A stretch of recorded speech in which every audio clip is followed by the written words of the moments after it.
Saudara-saudara, sambil jalan kita sedang wawancara dengan Pak Paulus. Pak Paulus meninggalkan Nawin menuju Rungun tahun berapa? Tahun 94 Pak. Tahun 94. Oke. Itu baru anak pertama. Anak pertama, anaknya sekarang berapa? Anak 3 sekarang. Anak pertama jadi apa sekarang? Jadi bidan. Jadi bidan. Anak kedua? Ya, yang kedua jadi guru SMK. Ya udah. Anak ketiga? Yang ketiga dia lagi kuliah keperawatan. Dia ada anak ketiga namanya Simon Raya kan? Ya, Simon Raya. Nah, tetapi karena dulu rektornya Romo Simon, maka dipanggilnya dia Raya. Ya. Dia senari menengah untuk PAUP itu, kemudian tidak melanjutkan, sekarang kuliah di Islam, ambil kesehatan. Belajar baru ya, oke. Ketika datang ke Rungun tahun 94 itu, apa yang dipikirkan awal-awal? Yang saya pikirkan saya harus membangun rumah tangga saya, Pak. Membangun rumah tangga. Terus? Jadi apa yang saya pikirkan itu saya tanami banyak-banyak. Tanam banyak-banyaknya. Oke. Jangan sampai kena capek. Kena capek. Dari situ kan anak masih kecil. Oke. Nah, setelah anak besar saya bisa menikmati. Anak besar atas kerja keras di awal, maka anak-anak lah yang bisa kuliah. Ya. Setelah tahu bahwa Pak Paulus anak-anaknya ada yang jadi guru, ada kuliah, ada di bidan, apa pengalaman yang baik berjumpa dengan orang-orang setempat? Oh ya, jadi sampai di situ mereka sudah melihat kenapa Pak Paulus sampai jadi. Mereka bertanya kan, jadi saya tunjuk. Saya bilang maksud saya itu yang penting tuh biar saya orang tuanya susah, tapi intinya tuh anak dulu. Anak itu fokus ya. Ya, jadi dia jadi punya, ya jadi orang lah. Jadi orang dengan pendidikan, ya, dengan pendidikan yang cukup, yang baik, maka ke depan menjadi harapan, ya kan? Anak-anak ada yang sakit-sakitan tidak? Tidak, Pak. Nah, karena kesehatan itu penting, ya. Dikasih makan cukup kan? Pelihara babi belum? Ada pelihara tapi Bagus. Jangan sampai orang Katolik makan babi nunggu orang mati baru makan babi. Ya, masa lu mau makan babi aja nunggu orang mati? Karena adat potong babi baru makan babi. Masa orang Katolik makan babi nunggu orang mati? Pelihara, ya. Karena babi hutan yang diburu habis, mau nggak mau harus pelihara, ya. Saya dulu memang pelihara pastor, tapi pas pelihara itu untuk anak saya waktu nikah dan sabut baru. Sabut baru mereka makan daging babi. Ini mau makan daging babi nunggu anak sambut baru dah terima komuni pertama dan nikah.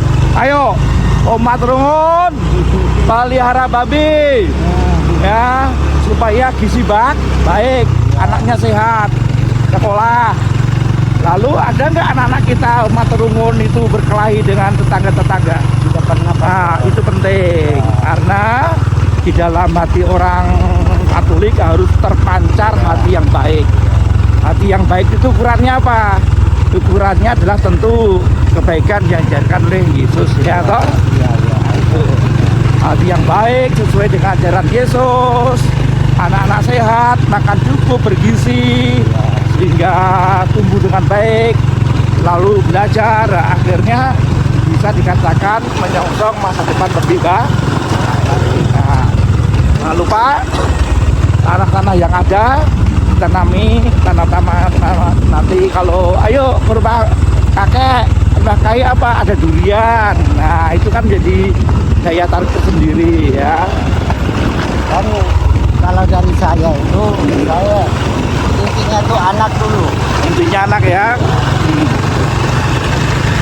Akan tambah anak lagi tidak? Oh, tidak lagi pastor. Kenapa? Iya. Sudah tutup perusahaannya? Iya sudah, di razia sudah. Sudah kena razia. Aduh, siapa yang razia? Aduh. Bahaya, Kami dua sendiri yang bikin razia. Istilahnya bukan perusahaan tutup, ini kena razia, saudara-saudara. Tidak mau tambah anak lagi, saudara-saudara. Ini jalannya seperti ini, saudara-saudara. Ini sambil naik motor, konsentrasi dibagi dengan wawancara. Dan nanti saya udah izin, nanti saya masukkan YouTube saya ya. Iya Pak. Oke. Terserah. Ya. Untuk ada nggak salam untuk umat Nawin? Siapa yang dikenal orang Nawin? Ya Niko, ini Iya. adiknya Pak Niko nih, Mary. Kalau dari saya itu semoga di Nawin tuh minuman tuh jangan terlalu lah. Oh, minuman jangan Iya. terlalu. Moke itu Oke, itu dari mana dapat merusak. moke mereka? Dia bikin sendiri pastor. Oke. Nah, ini kayaknya tidak kuat ini saudara-saudara. Saya kira pastor turun kaki sebelah. Wilayah. Enggak. Jangan pastor. Ya, nanti kapal sandung sakit. Hanya mengangkang supaya cegah persimpangan. Kita sudah melewati kuburan Katolik di sebelah kita. Kuburan. Turun menurun tadi. Pernah nggak lihat kuburan lalu di situ ada hantunya? Tidak pernah pastor. Tidak pernah, karena orang Katolik mati tidak jadi hantu. Ya benar. Ya, ingat baik-baik. Orang Katolik mati tidak jadi hantu.